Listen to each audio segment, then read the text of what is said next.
kill us. Make it stop. Make it stop. I just want to die. You help us.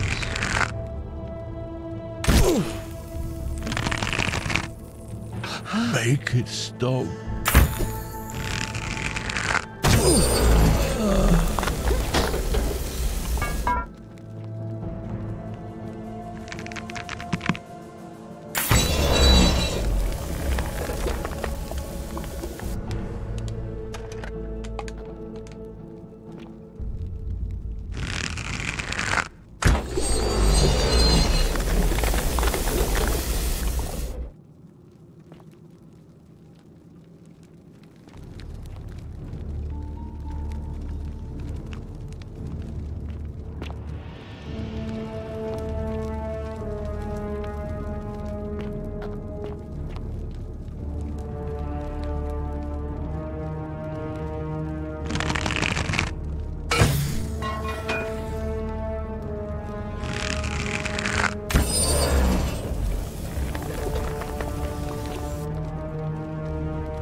My beloved Galatea, my attempts at freeing these souls from their golden prisons have not been going to plan.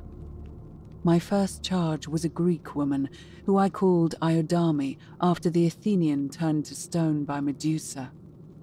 Drilling through the gold that encased her, I was vindicated by the discovery that beneath half an inch of gold, which is so rigid it must be some kind of alloy, was living flesh. Unfortunately, this golden alloy seems to have fused with her skin, so removing it exposed the sinew and muscle beneath and appeared to cause her great pain. At first, I braced myself, expecting that inflicting such pain would break the golden rule, and yet, somehow, it did not. It seems whichever god is responsible for imprisoning these poor souls does not care about their suffering at all. They are forsaken. Undeterred, I pressed on, working late into the night, attempting to remove the golden layer that encased her as delicately as I could. Eventually, I was able to free most of her body, but when I released her from her restraints, her first act was to lunge for my throat, clawing at me with all her strength and those sharp metal talons. This was my thanks for trying to save her. Whatever possessed Iodami to attack, she was clearly not a suitable subject for my experiment, and I was forced to lock her inside an isolated wing of the palace and bar the door. As I continued working on others, I could hear her flailing and launching herself at the other side endlessly. Regrettably, my other experiments bore similar results, and after relocating a few times, most of the palace is now too dangerous to work in. Still, as much as my heart aches to know that you're suffering, I cannot risk attempting to ungild you yet. Not until I have perfected a method that will bring you back to me, whole in both mind and body, and ensuring your humanity is preserved. I promise you this. One day we will be together, even if I have to free every last statue in this God's forsaken place.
And you must be the wretched snake who broke into my palace and disturbed my experiments. And worst of all, look at what you made me do to her. This never would have happened if you just stayed away. You're going to pay for that.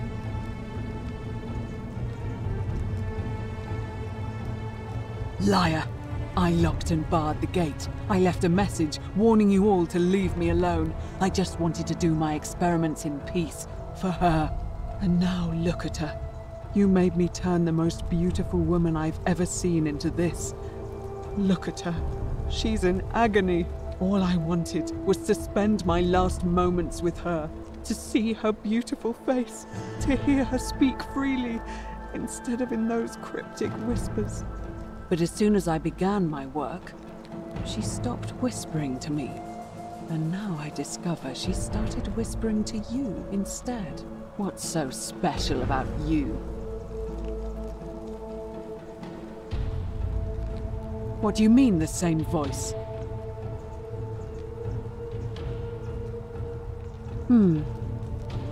Yes. I remember when they used to whisper to me. They did sound similar. I just thought it was because all voices sound the same when they whisper. But now that I think about it, they were all benevolent and seemed to share a common knowledge. But if these bodies are mere conduits for that one voice, then this body is nobody. And everything I've done here was... Wait, I see what you're doing. You're trying to steal her away from me. Were you planning to wait until I'd done all the hard work, then swoop in? Is that it? Liar! You tried to steal her away from me, and now look what you made me do. Give me one good reason why I shouldn't peel you, too. What? What are you talking about? Wait. So you're saying you weren't coming for us? So I did all this. I ruined her. For nothing. What have I done? Oh God, I feel sick. I can't bear the thought of her being like this. And in so much pain. It's the air coming into contact with her flesh. It's agonizing for them. But the only way to fix it will be to break the golden rule and let it run its course. At least that way she'd be golden again, and we'd be together. All it would take is one little cut. It's too late. There's nothing you can do. I have to do this. I'm sorry.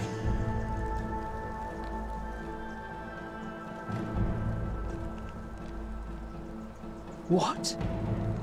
How? Really? I'm not sure I believe you. But if you can undo this mess, I'll give you the key to my old medical chest in the Shrine of Apollo. I imagine it would help Lucretia ease the suffering of those still in the city. But if you're lying to me, I'll break the golden rule and kill you and everyone else in this city. Understood?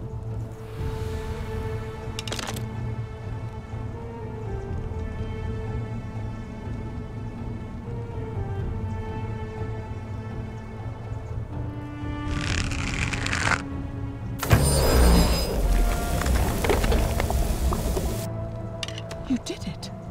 You took away her pain. I don't know what to say. Thank you, thank you. I swear I will never harm her again. I swear it. I'll stay here to keep her company. But these poor souls, what can be done for them? I've tried everything I can. I fear the only one capable of releasing them properly is whichever god doomed them in the first place. In any case, I must honor our bargain. Here's the key I promised you. It opens a chest in the Shrine of Apollo. I believe there are a few things in there which may be useful to Lucretia.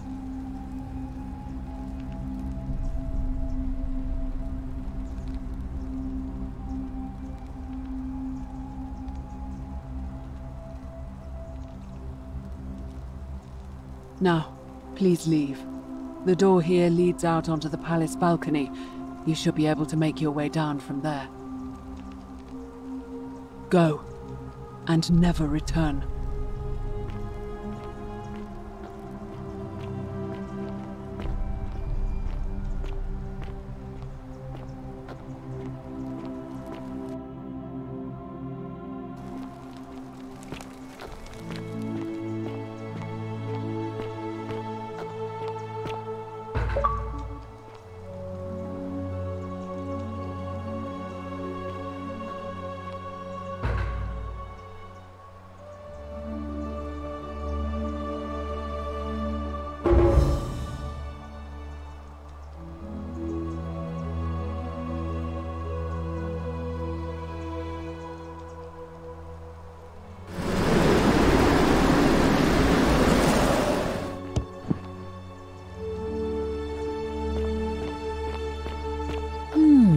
A golden bow, just like Apollo and Diana's.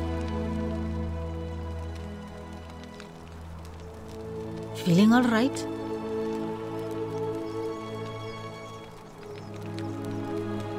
Sure. What do you want to know? Gladly.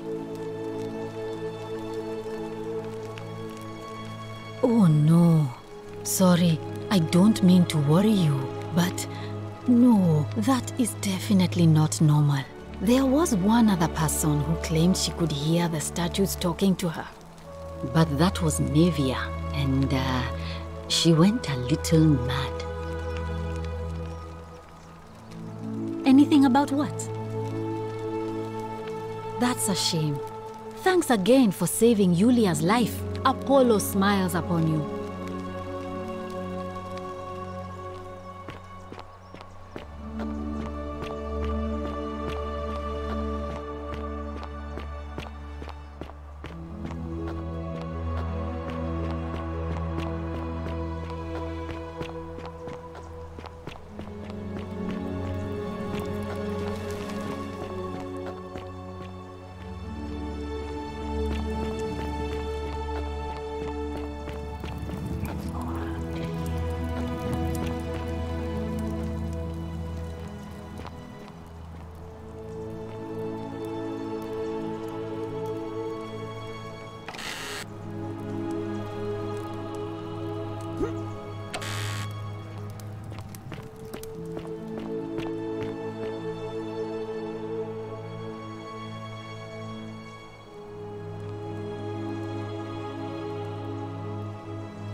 You, Sisyphus, attack or pursue the stone that always returns.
Salve.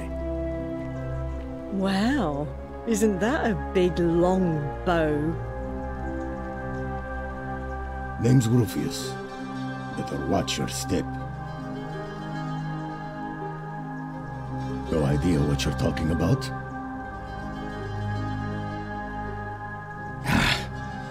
Look, I haven't been at my best lately. I know that. It's the rheumatism. It starts with constant pain in all your joints. Then the pain starts to mess with your head. Makes you angry, mean.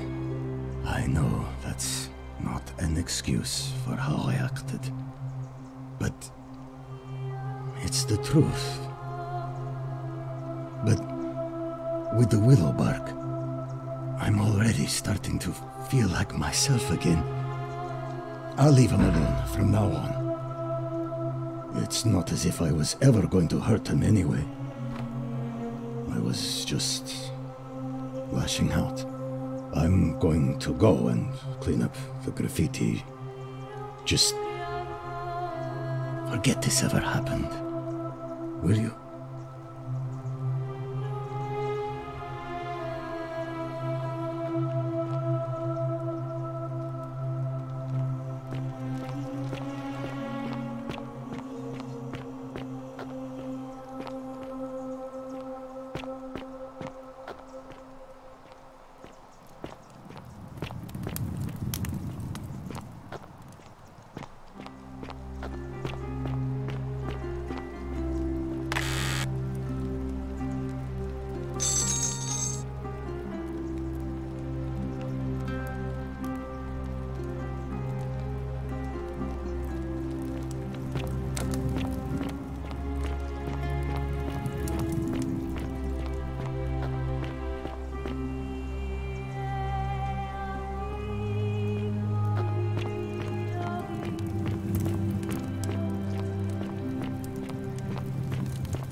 Greetings and salutations.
Ah, a fellow traveler from a faraway land.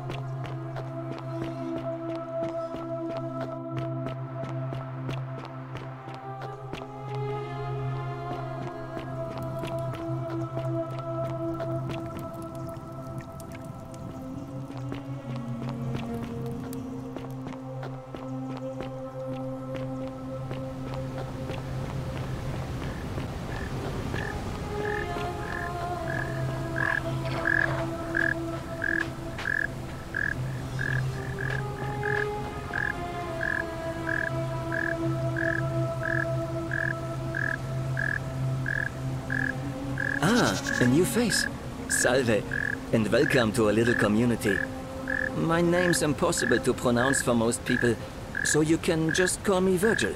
I hear we have you to thank for saving Julia's life. I'm glad you arrived when you did. What demon or spirit told you about that? You went snooping in his place? That was risky. We're lucky you didn't cross any lines. Have you spoken to him about it? Really? How did you manage that?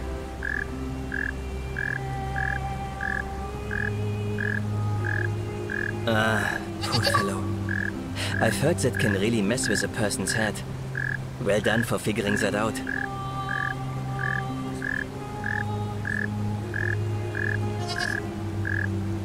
Really? That's promising. I'll keep an eye out for him.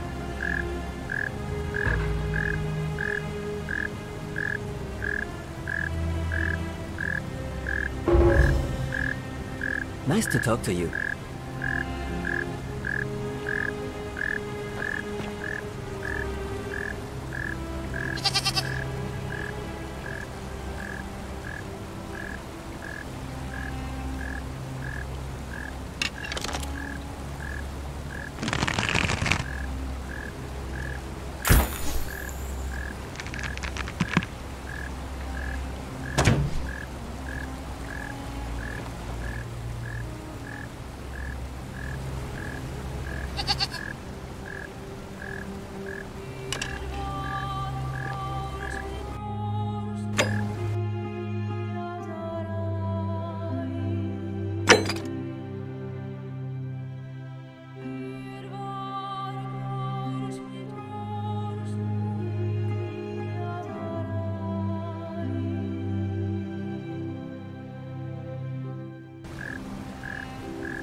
Citizens, we have a quorate body of voters gathered here to elect the city's magistrate. The candidates are Sextus Sentius Imperiosus and Marcus Malleolus Gurges. As agreed, we shall dispense with ballots and candidates will abstain from voting. Let's make this quick. As I say your name, call your vote. I'll start with you, Horatius. Sentius, of course. Georgius. Malleolus. Dacius. Malleolus. Galerius. I abstain. I'm just here to observe. Virgil. Malleolus. Ulpius. Sentius. Rufius. Malleolus. And finally, Domitius. Malleolus. Who else? Citizens, you have made your decision. Your new magistrate is Marcus Malleolus Gurges. Hail, Magistrate Malleolus. I said, hail, Magistrate Malleolus. That's more like it. Thank you. Thank you. I am delighted and deeply honored to have been elected your magistrate. And now, I make this solemn promise to you, good citizens. Under my leadership, you will finally enjoy the freedom you deserve. No more shall you walk on eggshells, fearing simply to live and breathe, because the tyrant Sentius told you it was forbidden. For my first act as magistrate, I hereby announce a day of celebration to mark the end of an era. The myth of the Golden Rule is no more. The Golden Rule is real, you idiot. For his attempt to deceive us all, Sentius is hereby found guilty of treason against the Empire. What? I have committed no crimes. This is madness. His sentence: to fight for his life in gladiatorial combat against Domitius. Here and now for your entertainment. You have no idea what you're doing. You're going to get us all killed. Wait, I exercise my right as a Vestal priestess to pardon him. I will not allow you to do this. You're showing your true colors now, priestess. Your corruption sickens me. Domitius, ignore her. Proceed. This is insanity. You'll doom us all. Lies! It is time the Golden Rule was exposed for what it is, a children's fable, exploited by a treacherous leader to instill fear in all of us. This is why he's in his gladiator gear. They've been planning this all along. Shut up, all of you. The magistrate has spoken. I'm going to enjoy killing you, old man. The many shall suffer for the sins of the one.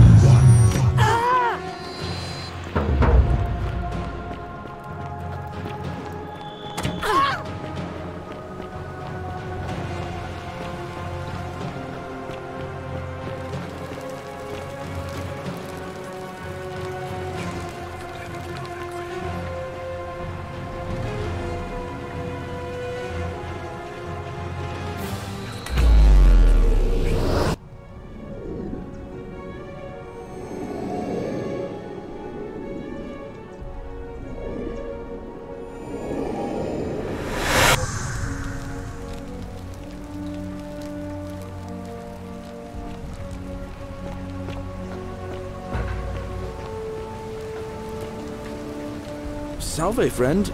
Mind telling me who you are and why you look like you've just taken on a gladiator and lost? All right then. I'll get out of your way.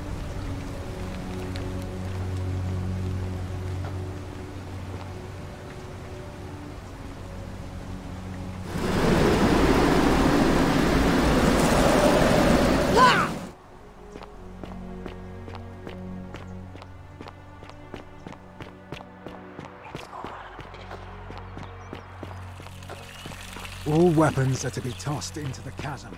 How come you're allowed a weapon and I'm not? Thank you. Thank you. I am delighted and deeply honored to have been elected your magistrate. Magistrate? Domitius doesn't usually let anyone in here without a hefty tribute, so you must have been desperate to see me. Well, what do you want?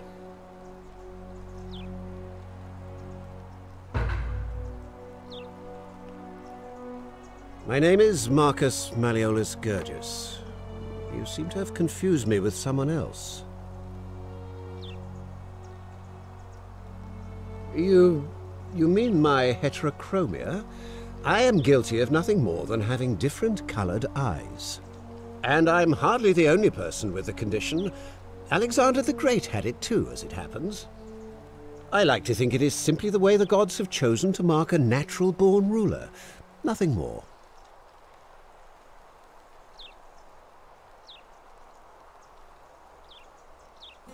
Well, I am not suffering from any delusions, as today's election will firmly establish.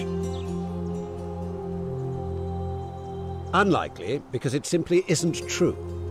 Now, was there something else you wanted? I trust you can see yourself out.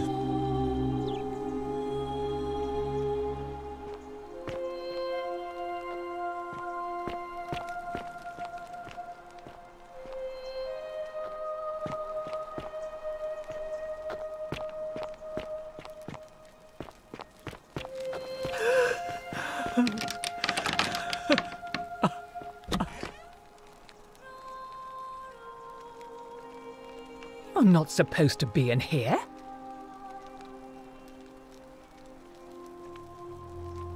Talk. What business could you possibly have with me? An intriguing proposition. Go on.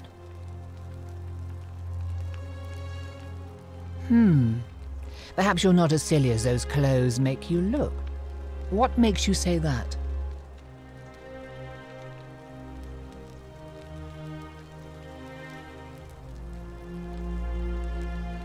You know, I may have the very thing you're looking for.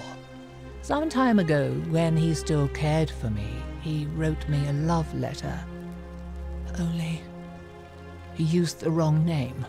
Now, addressing one's wife by the wrong name is not unheard of among philandering Romans. But in this case, the name he got wrong was his own. I confronted him about it, and he stammered through some incoherent response. I let it go, eventually, and yet questions have lingered in the back of my mind ever since. But wait a minute. Why exactly are you helping me?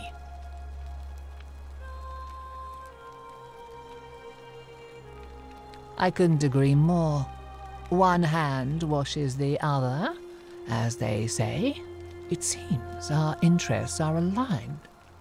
I imagine knowing his true identity will give me the leverage I need to manage him appropriately. But first, I need you to do something for me.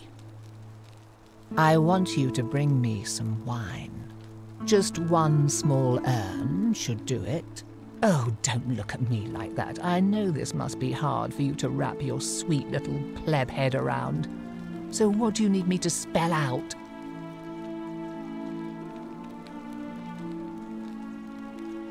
Let me tell you something about Malleolus.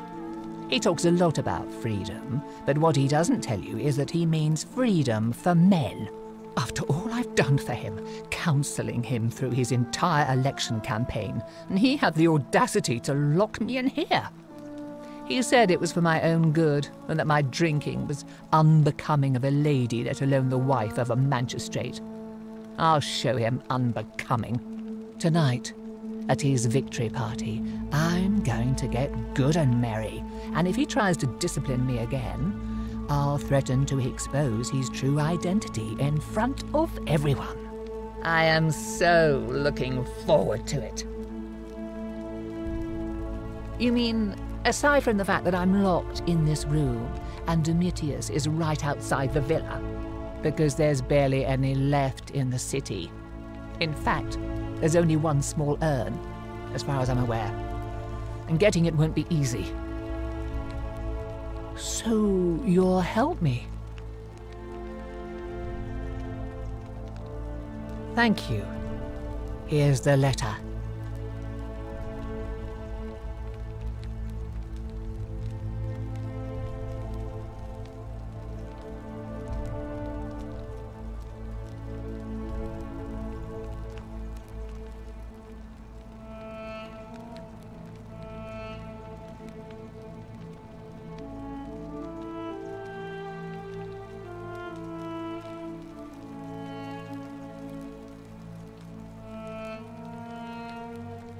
Now, perhaps you can tell me who Quinctius really is. What? He's... Oh no. That's...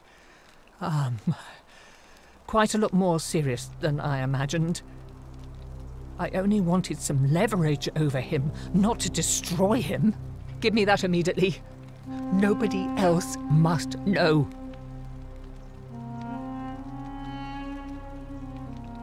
What? No. You tricked me, you mendacious little stirkers. It was a lie of a mission. You were planning this all along and you deliberately concealed it. May Jupiter cut you down. I curse you. I curse your life and mind and memory. May you be unable to walk or eat or drink. May this drag you to the depths. This is outrageous. Do I need to call Domitius? Get out.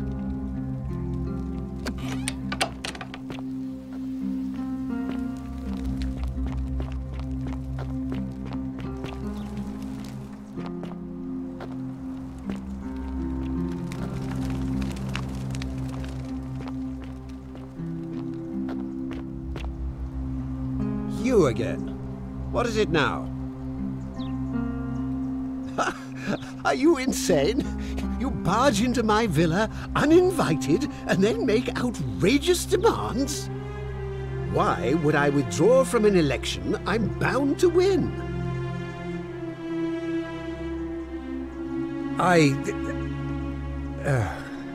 So, it finally caught up with me. I suppose that makes you, what? One of Nero's assassins? So, you're not going to kill me?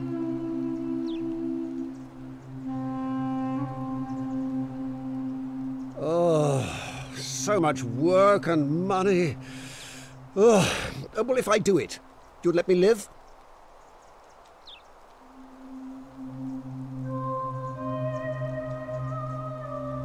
Fine. Ruling this cesspit of a city would have been beneath me anyway. I'll have Domitius notify the priestess of my withdrawal and release those two from debt bondage. There. You got what you wanted. Now, please, leave my villa and never speak to me again.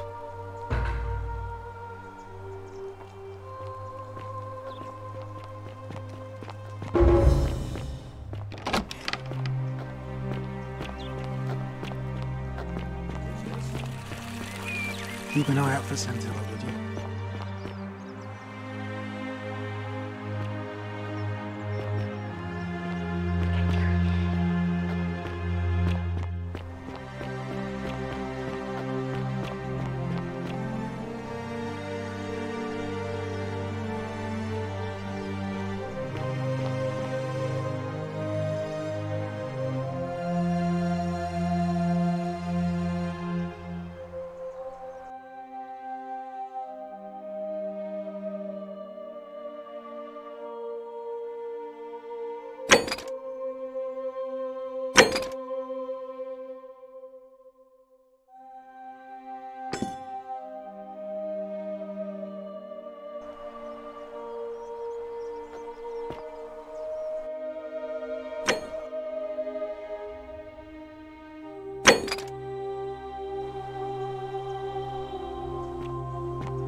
Priestess, Malleolus has decided to withdraw from the election.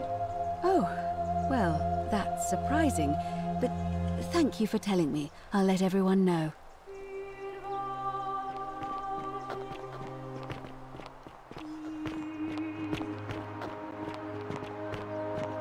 Citizens, I have an announcement. Malleolus has withdrawn his candidacy from today's election. Unless any new challengers are nominated by nightfall, Sentius will be re-elected magistrate by default. That is all.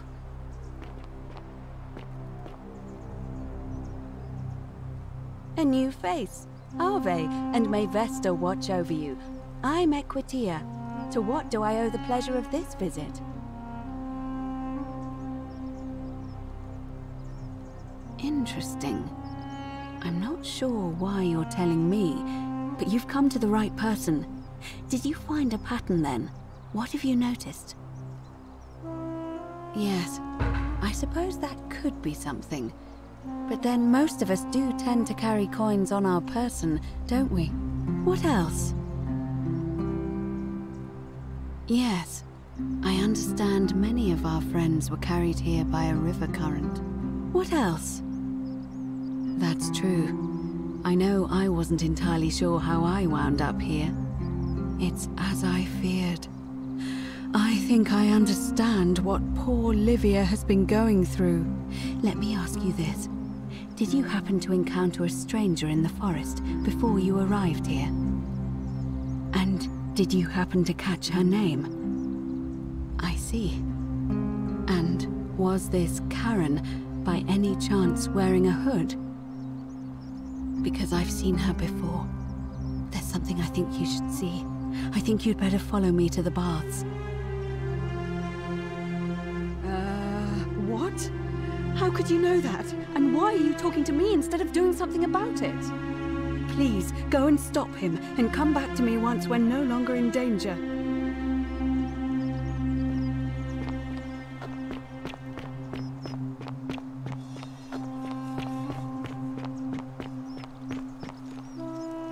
Help! You have to do something! A man arrived in the baths. A real nasty sort, with his face all covered up. And he's got a weapon. You have to do something, or he's going to break the golden rule. Thank you. He's still in there, somewhere. I have to hide.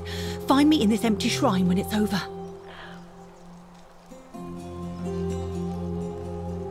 What? Why? All right, fine. Come and find me in my bakery instead. Please be careful.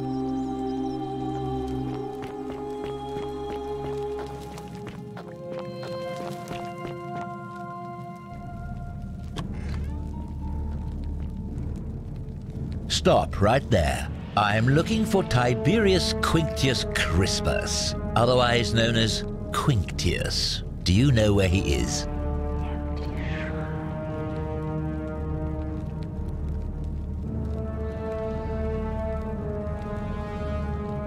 Thank you. For your service to the Empire, I'll let you live for now, but you'd best make sure our paths don't cross again.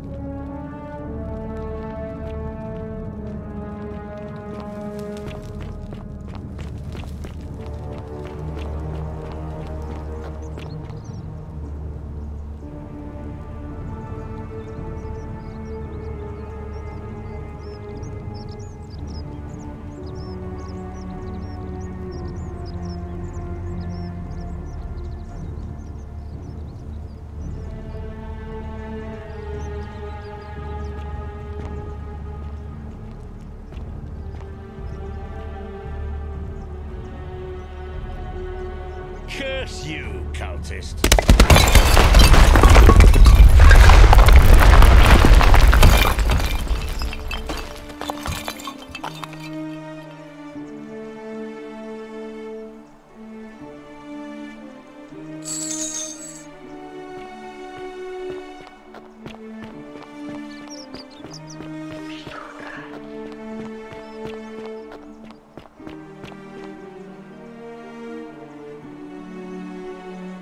I take it you've cleared the way to the baths?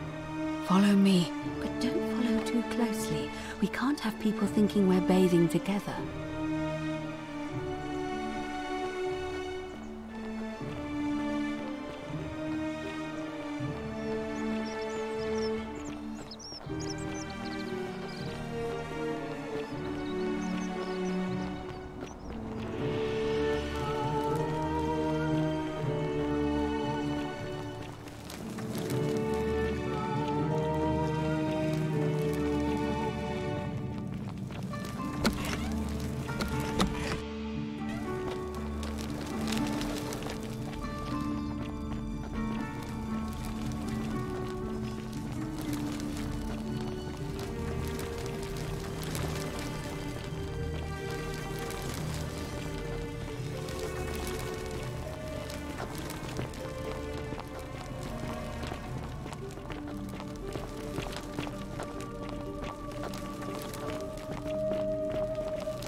All right, you're here.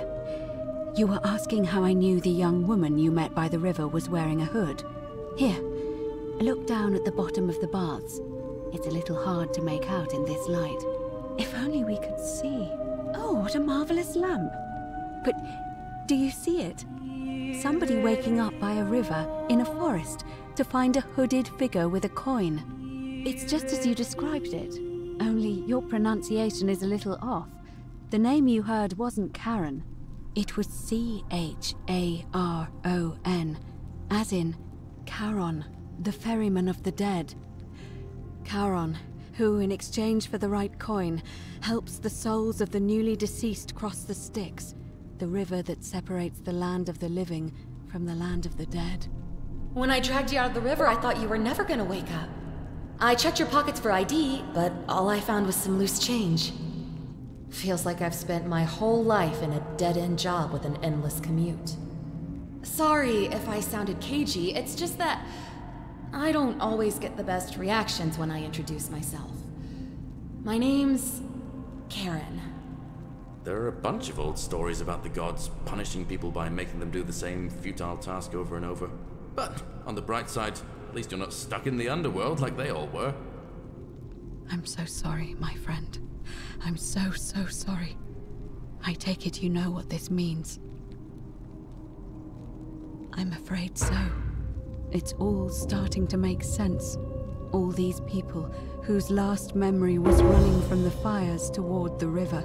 It seems none of them escaped with their lives after all.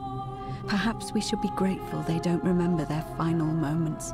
It also tells us that the Golden Rule is the work of Pluto, the god of the underworld, and why his epithet has always been Father of Riches. I know it's a lot to take in, and you look as if you have questions, so I'll try to answer them if I can. That was my first thought too. In the old stories, the underworld was where the souls of the deceased were taken. But it was also possible for the living to reach it without dying, if they were particularly fearless. So I'm afraid I don't know. Oh, I'm sorry. I keep forgetting you're not from here. If you were Roman, or even Greek, you would know these stories. Each of them is slightly different, whether the storyteller was Plato, Homer, Virgil, or Ovid. But they always involved the souls of the dead meeting a grim ferryman named Charon on the bank of a river. It was said that he'd help the new arrival cross, only if they could pay him with a coin, an obol. That's why it was once our custom to bury our loved ones with a coin in their mouths. Charon's obol, we called it. Of course, an obol was a kind of Greek coin, because we inherited this knowledge from the Greeks.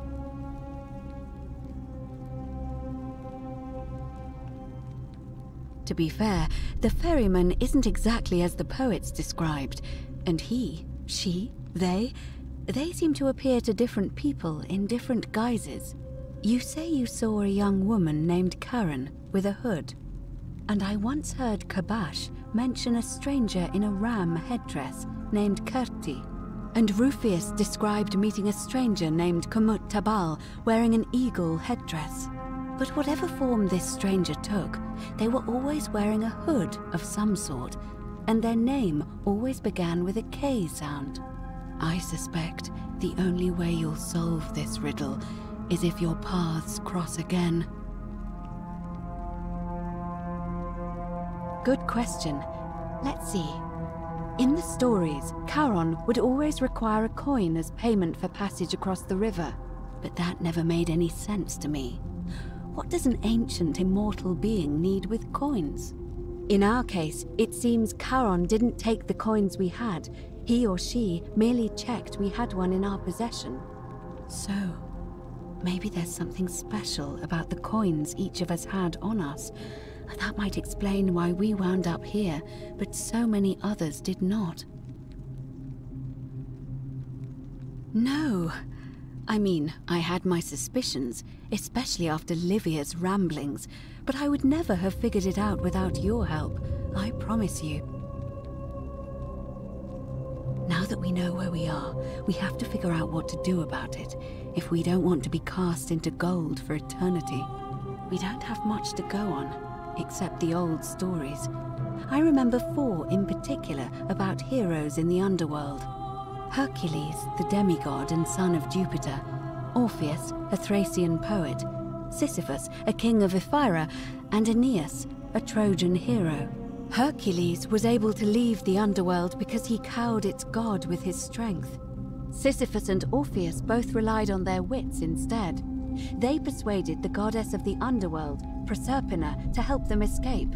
And finally, Aeneas was able to escape with the help of a spirit guide, who led him through a secret gate. So it seems you have 2 options: to confront the god of the underworld head-on, or find a way to escape with the help of Proserpina or some other guide.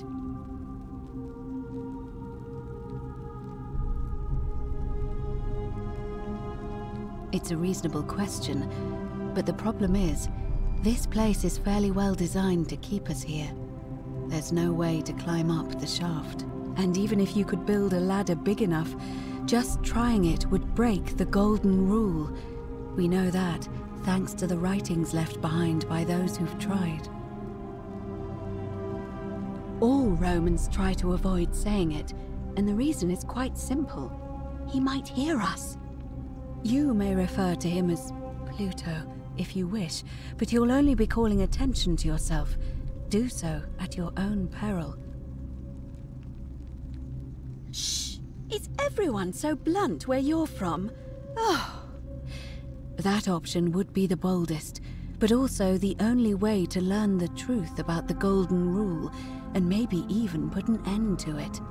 As I said, Hercules managed to overpower the god of the underworld, but he was a demigod. Forgive my candor, but you are no Hercules.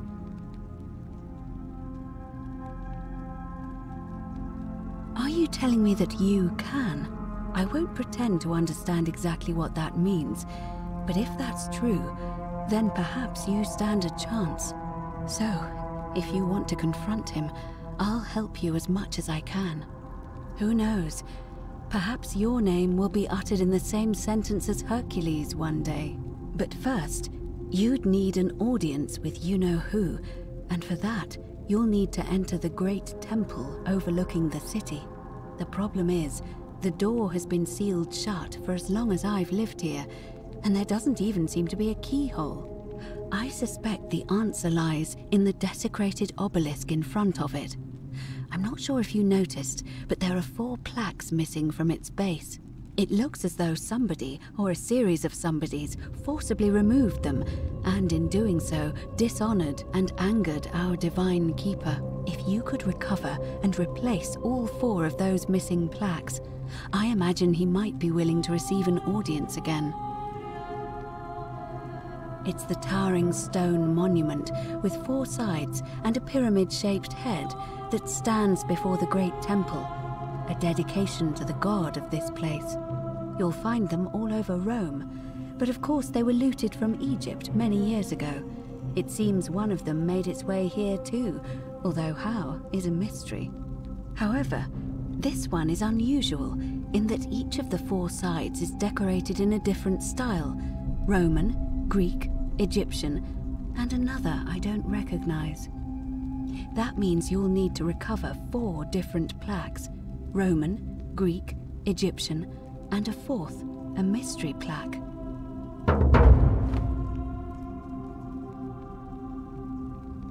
I don't know. But perhaps you should begin your search with the local Greek fellow, Georgius. His store is in the forum. Perhaps Kabash, our Egyptian resident, will be able to tell us. Unfortunately, he disappeared weeks ago. But I did hear Aurelia is peddling rumors about him at the tavern, so perhaps you could talk to her, or just take a look in his room. I'm afraid you're on your own with that one, but perhaps finding the other 3 will illuminate the way.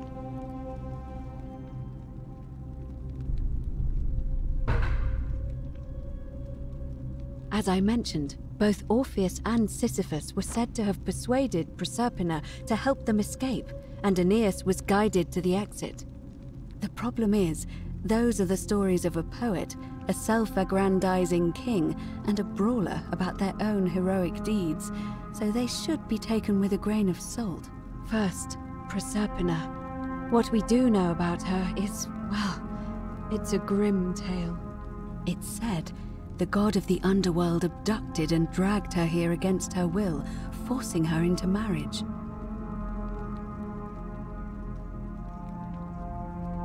If the stories are true, then I suppose so. The problem is, how do we communicate with her without being noticed by her captor? Leaving that aside for a moment, there is also the possibility of a spirit guide. I don't suppose you've come across one of those in your travels? Truly? And you're only bringing this up now? Then again, I suppose you were worried I'd think you were as mad as Navia. Can you tell me more? Is it the same voice? What kinds of thing does it say? Fascinating. Perhaps she's a benevolent spirit. Or perhaps... Perhaps you're hearing the voice of Proserpina herself. If she has indeed been abducted, it would make sense for her to speak in cryptic whispers to avoid detection. Tell me, has she told you anything that might lead you to the way out? Oh, I see. Well, let me know if you hear anything that might be a thread through this labyrinth. All right. I would suggest not discussing this with anyone. The best we can do for them is to let them remain oblivious for as long as possible. As for Livia, it seems she's been shouldering the weight of this terrible secret all this time. Perhaps it would comfort her to know she's not alone. In any case, time is of the essence, so you'd best begin. May Fortuna guide you. Although you may not need her with Proserpina on your side.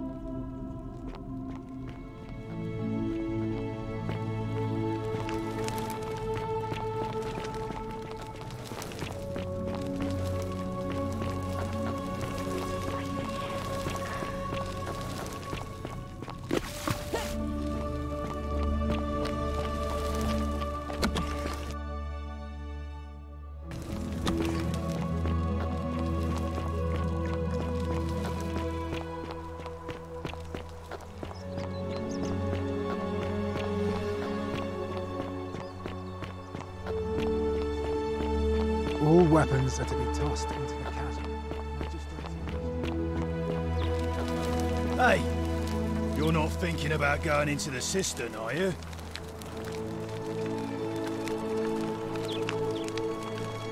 Nobody's told you about Hannibal? Ugh, why do I have to do everything round here? So, there was this guy called Hannibal, right? Funny accent. Used to go down into the cisterns looking for junk he could clean up and sell. One day, a few weeks back, he comes out and tells me the cisterns are haunted. Said he could hear spirits wailing.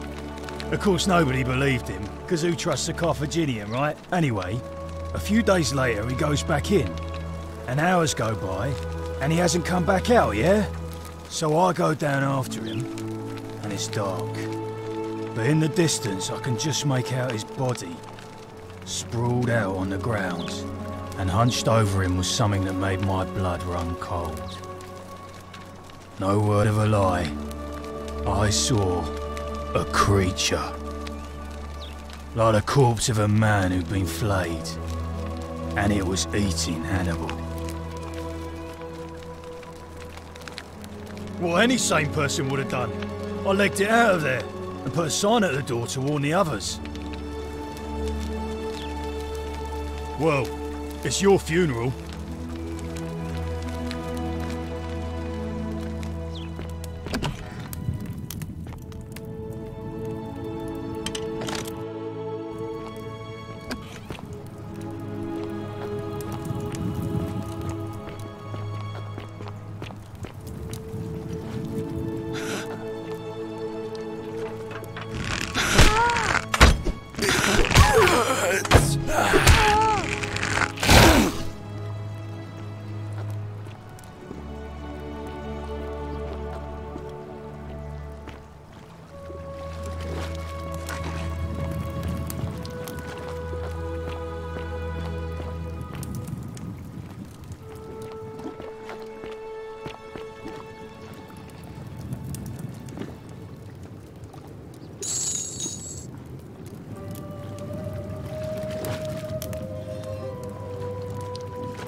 Who are you?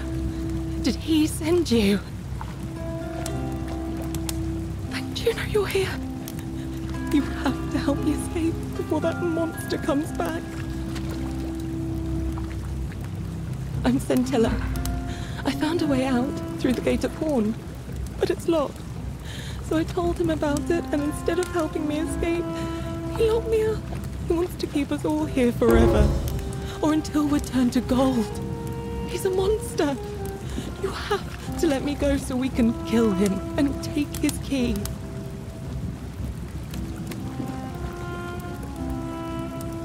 Sentius, my adoptive father. Furies help me. I'll castrate and crucify him.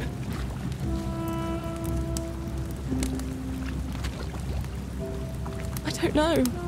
He said the gods are on his side because they don't want us to escape either.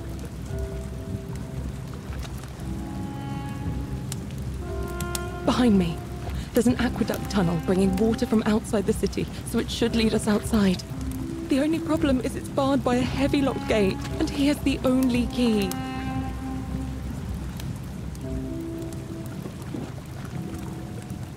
I'm going to take that key from around his neck, even if it means cutting his throat to get it.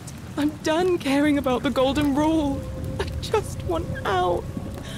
Help me, and we can escape together. There won't be enough time. Just you and me. What do you say?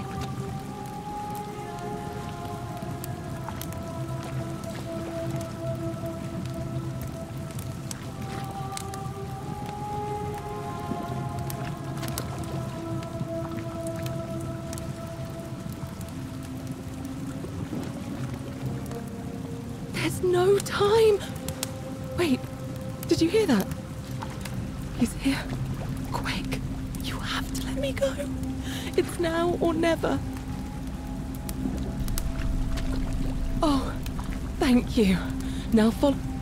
Wait, did you hear that? He's here. He must be coming in through the door behind me. You distract him. Stay right here and keep him talking while I look for something I can use.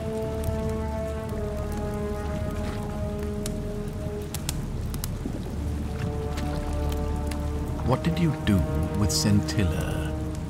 Where is she?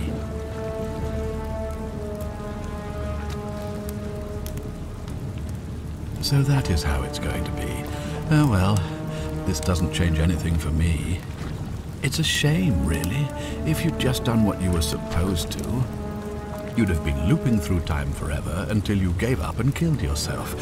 Just like that soft-hearted pleb.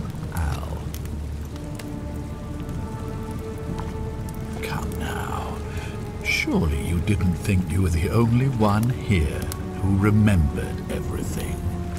You see, my connection to the portal somehow preserves my memories from one loop to the next.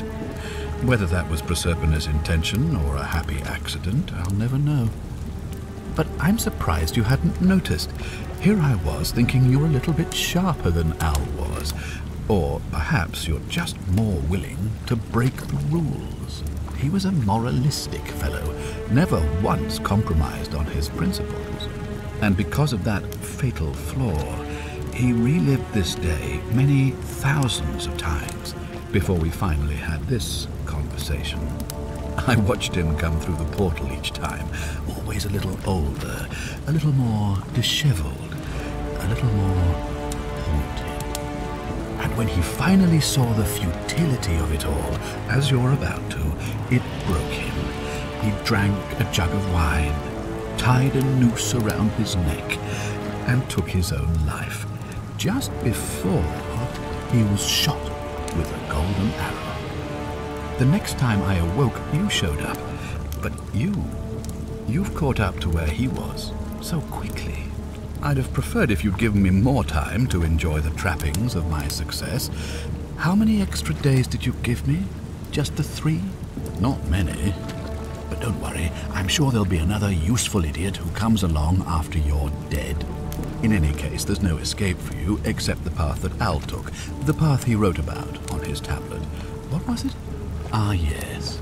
Better to end it all now then find out what awaits you beyond that portal. So, you discovered my secret. So what? What are you going to do about it?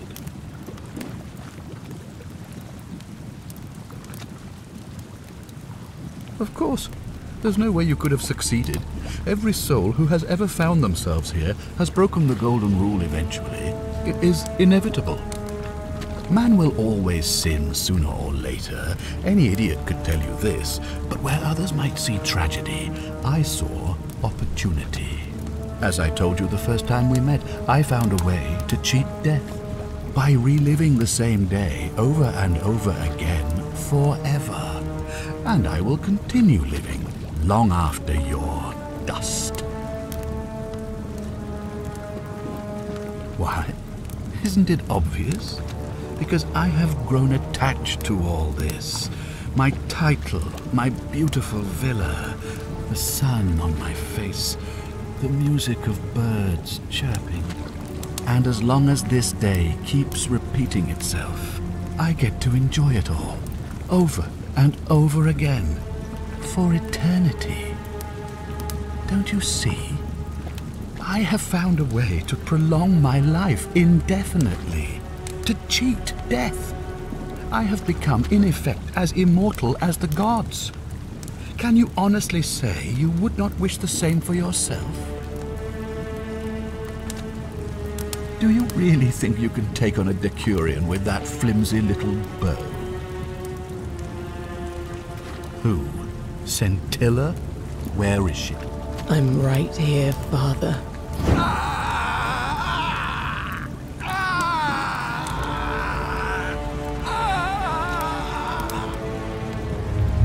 The many shall suffer for the sins of the one. Come on, we have to go. Hey, what's happening to you? That light, it's so bright.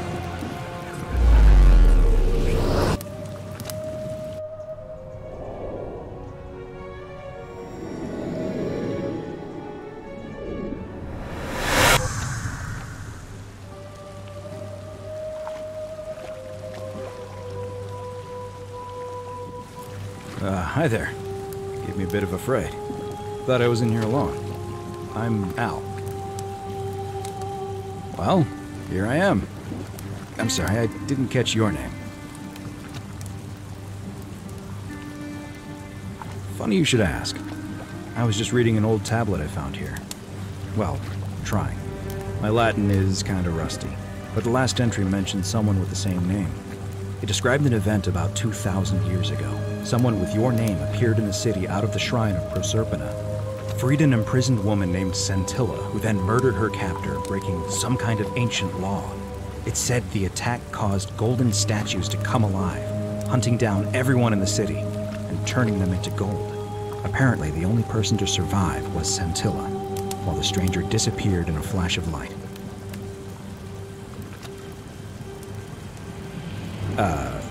What? You're saying you were here 2,000 years ago? I'm not sure I understand. I'm sorry, come again? Let me see that. God, why does this writing look so familiar? I've spent a lifetime in this place going around and around in circles. This is disturbing. But I don't understand how I could have written it. I'm not following.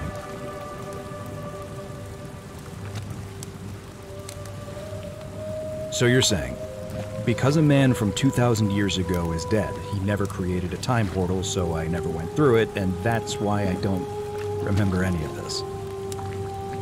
I guess you saved my life then, as well as helping that poor woman to escape.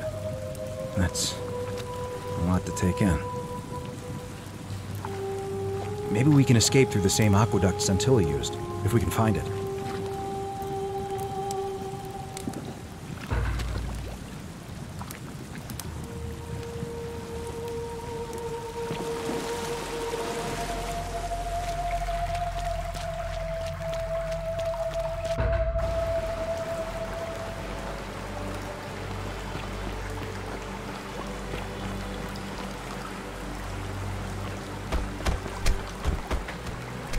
I'm gonna pause here for a moment and make sure nobody else has ever lured into this temple. You go on ahead. I'll be there soon.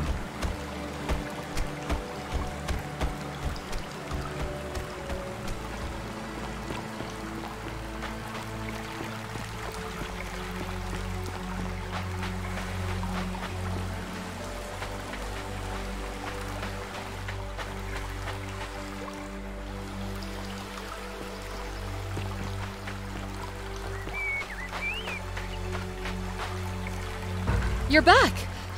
But you're alone. Does that mean you didn't find Al? Oh, what a relief.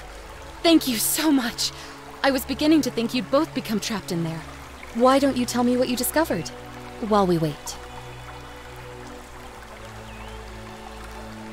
Ah, I see. I thought you might. Well, now you know. I suppose you have questions. You can just call me Carolyn, if you like. I am sorry I was not completely honest with you when we first met. I do not enjoy deceiving people. Believe me, I do not. But I have learned, from 5,000 years of experience, that most people find comfort in familiarity, in gradual change, and coming to see the truth in their own time. That you died, of course. You were dead when I brought you here. My role, as the servant of the god of the underworld, has always been to assist the chosen to cross the threshold from the land of the living to the land of the dead.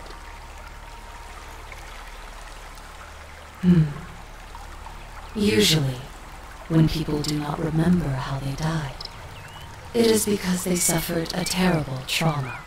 Most souls would rather not remember. Ask yourself honestly, do you really want to know? As you wish. You were murdered. You made a purchase in a marketplace, and the change you received was, by mistake, a single silver coin of ancient origin. You were seen inspecting it, and soon after, you were set upon by 2 thieves. The shopkeeper who had given you the coin saw the scuffle break out and leapt to your aid. You both fought bravely, but your assailants were armed, and you were not. There was nothing you or your ally could have done. He died instantly at the scene, and you followed a few hours later. That man's name was Al Worth. You were each in possession of a sacred coin, called Charon's Opal by some, and so it was my duty to bring you here. Perhaps you have heard the tales of the Greeks and Romans burying their dead with a coin in their mouths to pay the ferrymen for passage across the river. Well, those stories contained a seed of truth, but not any coin would do. A long time ago, my master created 1,000 silver coins and had me distribute them across the world. My orders were simple. Whenever a person died in possession of a coin, I was to locate them and ferry them here.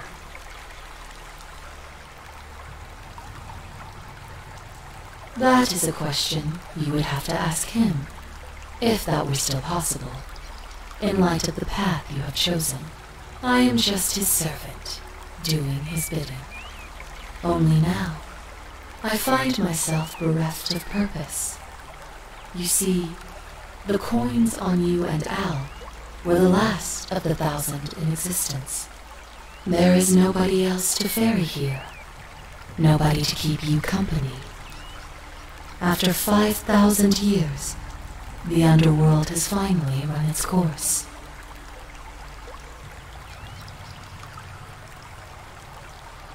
I see no point in keeping you here, but I have to ask one thing. That you keep this to yourself. Look! Here comes Al now! Al! It's so good to see you. You were gone so long I thought I'd never see you again. Kinda lost track of time in there. You wouldn't believe what we found. The ruins of a long-forgotten city. And there was a tablet describing an event 2,000 years ago. Supposedly, the city was destroyed when a woman murdered a tyrant with the help of, well, my new friend here. I know how crazy that sounds. Maybe not that crazy. That woman. I don't suppose her name was... Scintilla? How could you... What? She left a tablet of her own. I stumbled across it while I was waiting here. I think she meant for you to read it. Here, take a look. I don't know what became of you, or if you'll ever read this, but I want you to know that I will never forget you, or what you did for me. It pains me that so many dear friends were not so fortunate. Ulpius, Sentia, Lucretia, Horatius, Galerius, poor Dooley, and the others. But please understand, their blood is on my hands, not yours. I will live with the consequences of my actions, and all I can do is move forward, trying to show others the same compassion you showed me. I promise you that saving my life will not be for nothing. Scintilla. Sounds like you meant a lot to her. I'd love to hear your story, but first, you two look exhausted. Why don't you hop in my boat and rest while I ferry you back to civilization? Sounds good to me. And you? Are you ready to go home?